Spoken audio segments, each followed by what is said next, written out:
Hello my dear students, today I am with a new video. आज का हमारा topic है नेशनल पावर। ठीक है, आज इंटरनेशनल पॉलिटिक्स में हम पावर के बारे में पढ़ने वाले हैं। ये हमारा पॉलिटिकल साइंस का सब्जेक्ट है। लॉ बीए एलएलबी जो कर रहे हैं उनका भी सब्जेक्ट है, और स्पेशली लॉ एग्ज़ाम में और पॉलिटिकल साइंस के एग्ज़ाम में अगर आप जो जो कंटेंट मैं इस वीडियो में लेके आई हूँ आप लिखते हो तो आपको बहुत अच्छे नंबर मिलेंगे। आज हम पूरा देखने वाले हैं पावर के बारे में। हमारा इंटरनेशनल पॉलिटिक्स का सीरीज चल रहा है जिसमें हमने बहुत सारे टॉपिक ऑलरेडी कवर कर चुके हैं। आज देखने वाले हैं पावर के बारे में। तो चलो सबसे पहले मीनिंग से स्टार्ट करते हैं कि देखते हैं कि आखिर इंटरनेशनल पॉलिटिक्स में पावर है क्या। एज जनरल हम समझते हैं कि पावर क्या है। पॉलिटिक्स में बहुत टाइप के पावर होते हैं, बहुत अलग अलग उसका पर्सपेक्टिव होता है। आज देख रहे हैं इंटरनेशनल पॉलिटिक्स के पर्सपेक्टिव से पावर क्या है।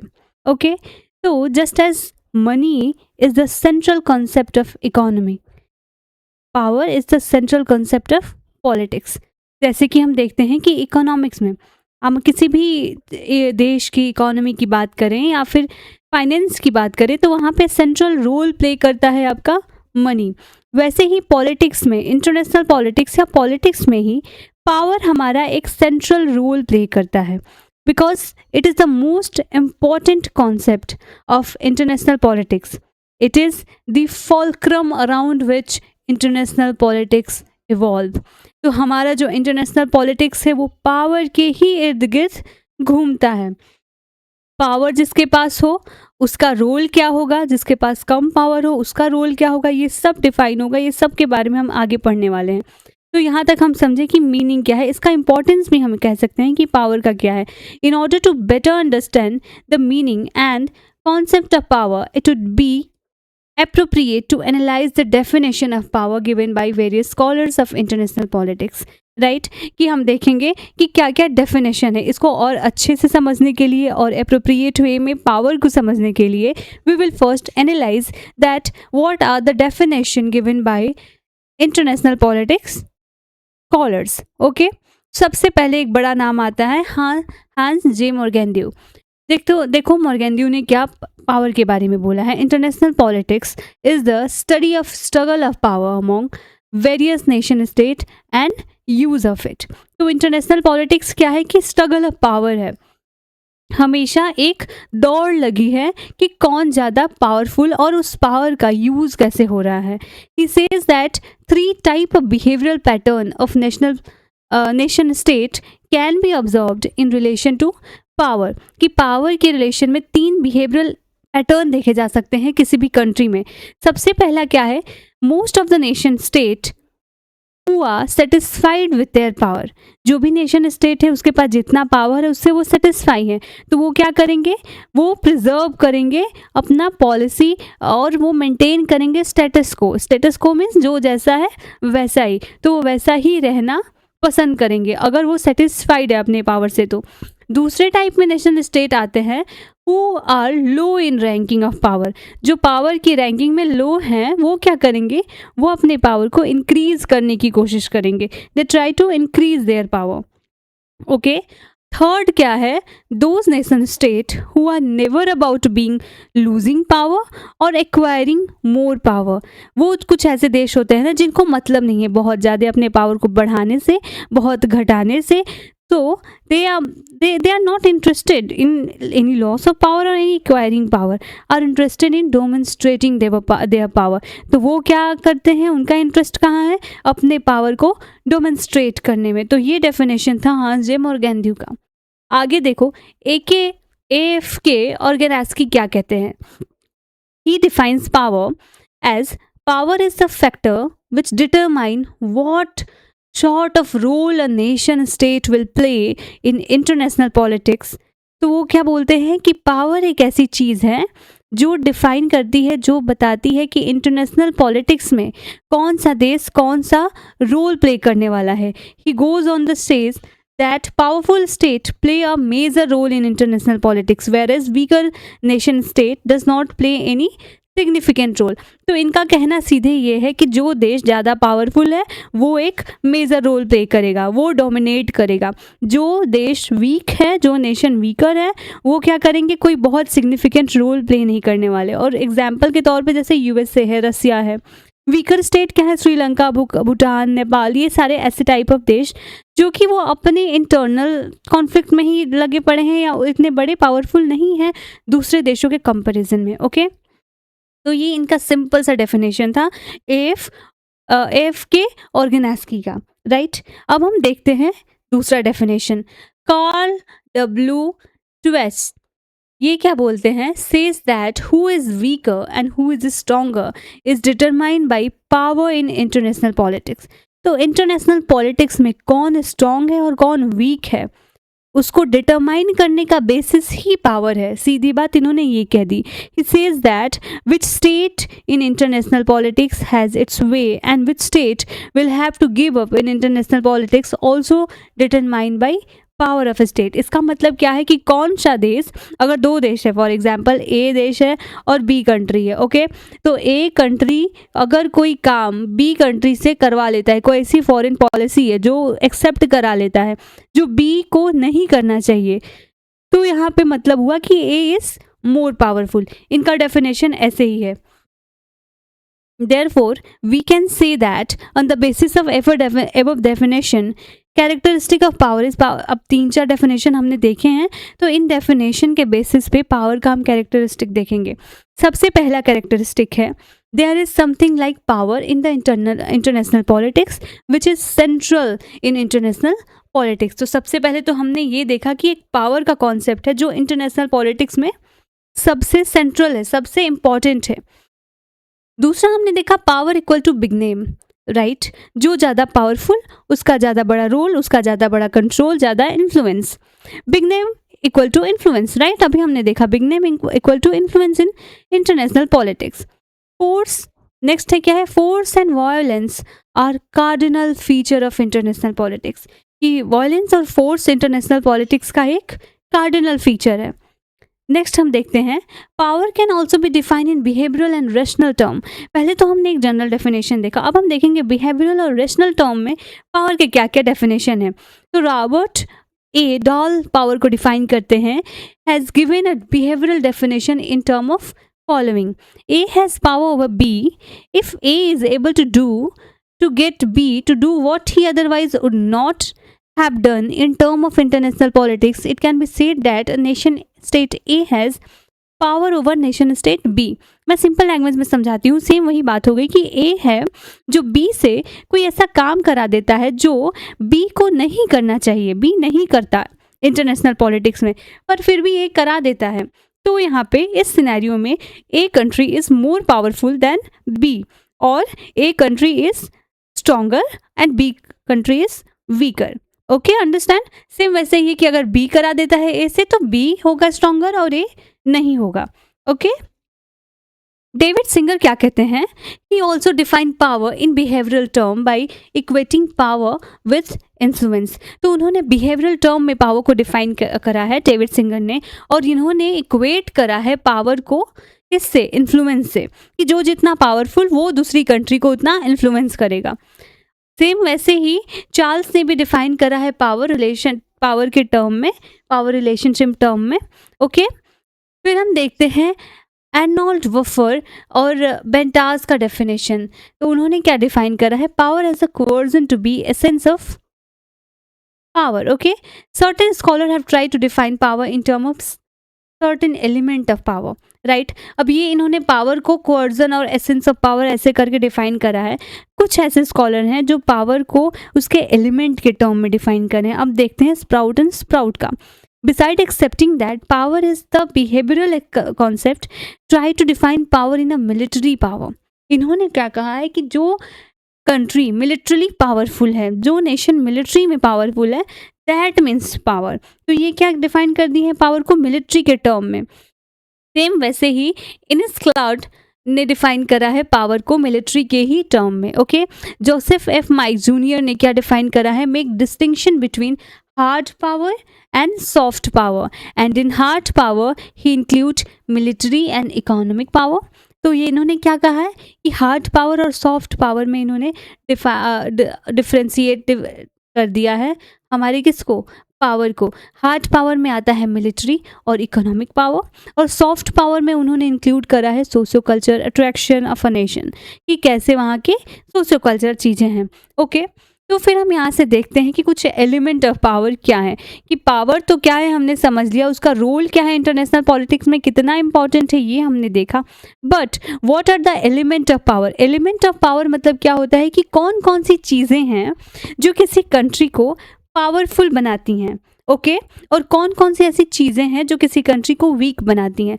तो सबसे पहले एलिमेंट ऑफ पावर में हम देखेंगे कि ये कैटेगराइज है 3 कैटेगरी में। ओके, सबसे पहला है जियोग्राफिकल एलिमेंट ऑफ पावर, दूसरा है सोशल एलिमेंट ऑफ पावर, और तीसरा है हमारा आइडिया। तीसरा है हमारा idea as a element of power. Okay, idea as a element of power, right. तो हम जियोग्राफिकल से क्या समझेंगे, चलो देखते हैं कि जियोग्राफिकल में है हमारा, wait let me change colour.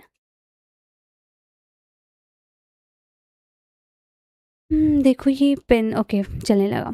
तो जियोग्राफिकल, जियोग्राफी में हमारा क्या इंक्लूड होता है कि कौन से देश का साइज क्या है, area of the country, climate, topography की क्लाइमेट कैसा है उस कंट्री का, लोकेशन कहाँ है, पॉपुलेशन क्या है, एंड नेचुरल रिसोर्सेज क्या है। तो ये सारी चीज़ें मैटर करती हैं। ओके, तो ये सब आती हैं आपके जियोग्राफिकल एलिमेंट में। पहले हमने क्या किया, 3 चीज़ों में, इसको 3 पार्ट में हम लोगों ने कैटेगराइज करा, जियोग्राफिकल, सोशल और idea as element of power. Geographical में क्या क्या आएगा, size of a country, climate, topography, location, population and natural resource. Social में क्या आएगा, social is political structure of a country, कि उस देश का पॉलिटिकल स्ट्रक्चर कैसा है, economy of a country, socio culture of a country, ये 3 चीज़ें इसमें आएंगी। Idea of a country, idea as a element में क्या आएगा कि आइडियोलॉजी क्या है, wisdom, knowledge, intelligence and quality of leadership, कि वहाँ के लीडर कैसे हैं, उन लीडर का अपना पर्सनालिटी कैसा है, उनका इन्फ्लुएंस कैसा है पूरे वर्ल्ड में, उनके नॉलेज कैसी है, उनका इंटेलेक्चुअल ये चीज़ें कैसी हैं, राइट। तो अब इसको हम थोड़ा डिटेल में पढ़ने वाले हैं। ये 3 एलिमेंट तो हमने देखा, इसमें क्या क्या आता है वो भी देखा, अब हम इसको थोड़ा डिटेल में देखते हैं। सबसे पहले से स्टार्ट करते हैं जियोग्राफिकल। जियोग्राफिकल में फर्स्ट हमने देखा था कि क्या था हमारा, size, area of the country. तो क्या साइज होगा, कैसा साइज होगा किसी कंट्री का, तो वो पावरफुल होगा या वीक होगा, हम ये देखने वाले हैं। ओके, तो country having large territorial area contributes to the power of national state in 2 ways. देखो, कोई भी कंट्री जो बड़ा है, टेरिटोरियल एरिया उसका काफ़ी बड़ा है, तो किसी भी कंट्री को वो 2 तरीक़ों से कैसे कंट्रीब्यूट करेगा। ओके, तो पहला क्या है, it can accommodate more and more population which can be proved to be productive asset like large military. तो सबसे पहले तो क्या करेगा कि बहुत सारे लोगों को शेल्टर दे सकता है, बहुत सारे लोगों की अच्छी जीविका दे सकता है। तो और उससे क्या होगा, उससे ये होगा कि वो प्रोडक्टिव हो सकते हैं लार्ज मिलिट्री में, लार्ज माइंड। और ये भी यहाँ पे थोड़ा सा इसको लोग नेगेटिव भी बोलते हैं कि पॉपुलेशन बड़ा, टेरिटरी बड़ा, बट ये सारा मैनेजमेंट की चीज़ें हैं। ओके, आपका पॉपुलेशन बड़ा है पर उस पॉपुलेशन को how you are managing is the most important thing. दूसरा क्या है, it can contribute the country's military advantage because it is difficult to conquer a large territorial area. It can be source of vital natural resource if it is productive territory. दूसरा में आपको 2 चीज़ें देखने को मिलती है, 3 चीज़ें। पहला कि ये मिलिट्री एडवांटेज है। दूसरा कि अगर कोई देश है, सोचो कोई देश इतना छोटा है और कोई देश इतना बड़ा है, ओके, 2 साइज़ हैं, तो किसको कंक्योर करना ज़्यादा इजी है? ऑब्वियसली छोटे वाले को, बड़े वाले को नहीं है, राइट। तो हम ये क्या करता है, टेरिटरी अगर बड़ा हो तो उसको दूसरे देश कंक्योर भी नहीं कर सकते। तीसरा, अगर वो उतना बड़ा प्रोडक्टिव है, उतना बड़ा लैंड प्रोडक्टिव है, तो वो इकोनॉमी को भी कितना ज़्यादा बूस्ट करेगा, कितना ज़्यादा फ़ायदेमंद होगा। ओके, तो ऐसे साइज ऑफ कंट्री मैटर करता है पावर में। दूसरा है हमारा climate. Climate of a country is to be useful to the agricultural productivity of the country by producing rainfall. अब कोई कोई कंट्री है जो जहाँ पे प्रॉपर रेनफॉल हो रहा है, प्रॉपर हर एक चीज़ें हो रही हैं, तो वहाँ पे वो एग्रीकल्चरल प्रोडक्टिविटी बढ़ा रहा है, वहाँ पे चीज़ें अच्छी हो रही है। इवन अगर कॉन्ट्ररी टू दिस डेजर्ट, अगर कहीं डेजर्ट है, रेन नहीं हो रहा है, वो बहुत गर्म जगह है, तो भी कंट्रीब्यूट कर रहा है by being a source of various type of natural mineral and petroleum oil. Okay, तो हर जगह का अपना एक फ़ायदा है। तो कोई ऐसी जगह है जो रेगिस्तान है, तो वहाँ पे भी बहुत सारे नेचुरल रिसोर्सेज मिल सकते हैं, जैसे कि पेट्रोलियम ऑयल, क्रूड ऑयल का सबसे बड़ा खदान है, आप देख सकते हो, इज़राइल या फिर दुबई, यूएई, ये सब जैसे डिज़र्ट वाली जगह है वहाँ पे पेट्रोलियम भरा पड़ा है। तीसरा देखते हैं टोपोग्राफी। ओके, टोपोग्राफी का हमने यहाँ पे एक स्लाइड बना रखा है ऑलरेडी, तो इसको अभी आप इग्नोर करो, इस वाले पार्ट को। यहाँ पे देखते हैं topography, it contribute to the military power of the nation state by providing natural barrier which help in protecting and defending territorial boundaries of nation state like in Himalaya provide natural barrier. देखो, topography क्या होता है कि वो एक natural barrier की तरह काम करता है किसी भी कंट्री के लिए। वो डिफेंड में काम आता है, वो प्रोटेक्ट करता है बाउंड्रीज को, टेरिटरी को। सबसे बेहतर एग्जाम्पल है इंडिया का हिमालय। हिमालय एक नेचुरल बैरियर है, वहाँ से अटैक करना हमारी कंट्री पे it is next to impossible, it's very very very difficult. Okay, तीसरा नेक्स्ट हम देखते हैं लोकेशन। लोकेशन, ये सारी चीज़ें हम किस में पढ़ रहे हैं, जियोग्राफिकल एलिमेंट में पढ़ रहे हैं हम। ओके, तो लोकेशन में देखते हैं, it contribute to the power and nation state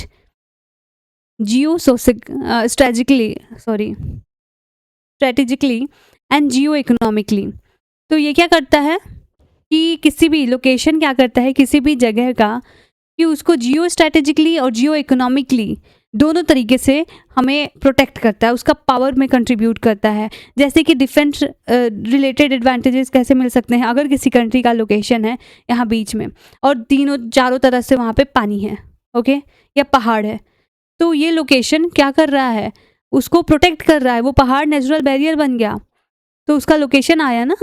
okay, तो location of a country like Britain and Japan gives them defence related advantage as they are difficult to control because of the insular location. Insular location भी किसी country का है, जैसे Britain Japan का, तो वो दूसरे देशों के लिए डिफिकल्ट हो जाता है and it make them powerful. Geo-economically, for example, India has a great advantage because of all sea route passes through this country like Arabian, Indian, Bay of Bengal, etc. तो ये जियो-इकोनॉमिकली कैसे है कि यहाँ से सारे सी रूट पास होते हैं, ठीक है। अब दूसरे देश से इंपोर्ट या एक्सपोर्ट या कोई भी रिलेशन रखना है तो this is easy for India to make relation, ये क्योंकि ये सी रूट हमें मिल गया। ओके, दूसरे देश का बीच में कोई इंटरफेरेंस नहीं रहा। तो इस तरीके से लोकेशन भी एक बड़ा रोल प्ले करता है, कंट्रीब्यूट करता है। नेक्स्ट हम देखेंगे population. So population till recently has a strong element of power because it contribute to strong military force because of skill and manpower contributes to technological power of nation state which increase role of technology. Okay, तो क्या करता है, main वही बात है कि जितना head उतना ब्रेन उतना माइंड, अलग अलग बड़ा पॉपुलेशन अगर उसको अच्छे से मैनेज करते हैं तो मिलिट्री में कंट्रीब्यूट करेगा, टेक्नोलॉजी में कंट्रीब्यूट करेगा, अलग अलग जगहों में कंट्रीब्यूट करेगा। ओके, तो सेम पॉपुलेशन का the significance of population of as a element of power has been decline. हाँ, ये भी है आज के कंट्री में टाइम में कि जो सिग्निफिकेंस है पॉपुलेशन का कि बड़ी कंट्री है वो धीरे धीरे डिक्लाइन हो रहा है। सबसे बेहतरीन एग्जांपल आप देख सकते हो यूएस का बहुत बड़ा पॉपुलेशन नहीं है। इंडिया के 2 स्टेट मिल जाए तो पूरा यूएस हो जाएगा, कोई बड़े बड़े स्टेट मिल जाए तो, बट फिर भी वो पावरफुल है। तो वो बात आती है आपके दिमाग की, आप कितना स्मार्टली यूज़ कर रहे हो चीज़ों को। और वहीं पे हम चाइना को भी देख लें, वो भी पॉपुलेशन में बड़ा है, तो वो अपने मैन फोर्स को कैसे यूज़ कर रहा है टेक्नोलॉजी के साथ। तो सारी बात यहाँ पे आती है मैनेजमेंट की, हम एग्जाम्पल देख सकते हैं एकदम रियल। तो population can also be contribute production if poverty and economically backward could lead to decline of a state both socially and economically। तो ये क्या कर सकता है, प्रोडक्शन में भी यूज़ कंट्रीब्यूट कर सकता है, बट वही बात आ गई पॉपुलेशन के मैनेजमेंट वाली, तो ये पॉपुलेशन में लिखना ज़रूरी है। अब देखते हैं हमारा नेक्स्ट है natural resources. Natural resources contribute to the economic power of a nation state by leading to vibrant agricultural productivity, and it also contribute to industrial production by contributing essential core and minerals. It also contribute military by providing vital resource like uranium, petroleum etcetera. तो natural resource का तो हम सबको पता है कितना ज़्यादा important है। अभी के टाइम में अगर हम देखें जो यूएस इजराइल की लड़ाई हो रही है, वहाँ पे हम पेट्रोलियम की बात कर रहे हैं, क्रूड ऑयल की बात कर रहे हैं। पूरी देश की इकोनॉमी, हर कंट्री की आज के टाइम में इकोनॉमी डिपेंड है क्रूड ऑयल पे। तो ये सारे नेचुरल रिसोर्सेज आपकी कंट्री को पावर में कंट्रीब्यूट करते हैं।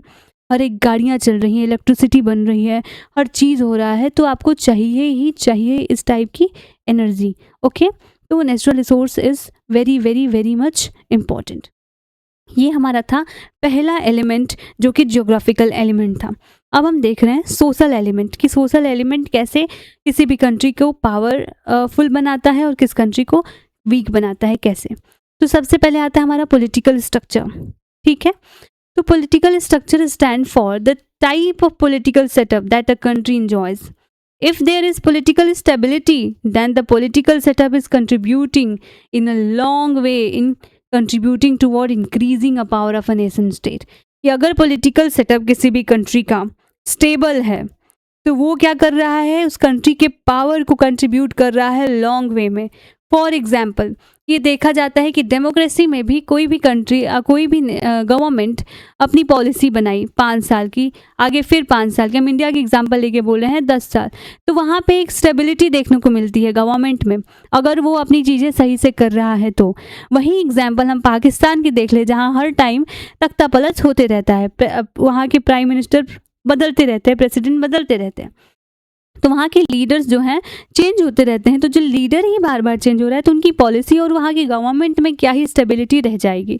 तो ये एक वहाँ का ड्रॉबैक है। Secondly, a type of political structure where it is democracy और dictatorship affect to the power of nation state, because democracy is widely accepted for the more stable political setup contribute to a foreign policy and decision making. वैसे ही political setup अगर जिस country का democracy है, जहाँ dictatorship है, तो democracy अभी क्या है पूरे दुनिया में ज़्यादा एक्सेप्टेबल है, ज़्यादा वो मॉडर्न है। तो बाकी जो type of form of government है उसको क्या करते हैं लोग, इग्नोर करते हैं, और ये जो डेमोक्रेसी है वो फॉरेन पॉलिसी डिसीजन मेकिंग में एक अच्छा रोल प्ले करती है।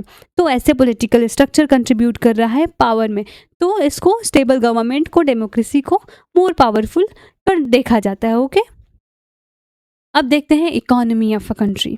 ये हमारा आता है सोशल में ही। तो इकोनॉमिक फैक्टर इंक्लूड, क्या क्या इंक्लूड करता है, हम देखे हैं कि हमारा इकोनॉमी में प्राइमरी, सेकेंडरी, टर्सरी ये सारे होते हैं ना, कि प्राइमरी चीज़ें क्या हैं, सेम वैसे ही एग्रीकल्चर है हमारा, इंडस्ट्री है, और तीसरा है ट्रेड एंड कॉमर्स, सर्विसेज भी कह लो। So, if a nation state enjoy high agricultural production, then it enjoy food security and it does not have to import from another country. अगर कोई nation state अच्छा production कर रहा है तो उसको दूसरे देशों से ऑब्वियस सी बात है इम्पोर्ट नहीं करना पड़ेगा। ओके, और इम्पोर्ट क्या, अगर वो सरप्लस बना रहा है, उसमें ज़्यादा है, तो वो एक्सपोर्ट कर रहा है, जो कि उसके इकोनॉमी में कंट्रीब्यूट कर रहा है। तो good agriculture production not only provide food security but also provide good source of economy for the country. High and surplus industrial production not only satisfy the material needs to the people of the country but also lead to export which could be valuable for economy of the country. तो अगर आप export कर रहे हो तो किसी भी देश के इकोनॉमी के लिए वैल्यूएबल होगा।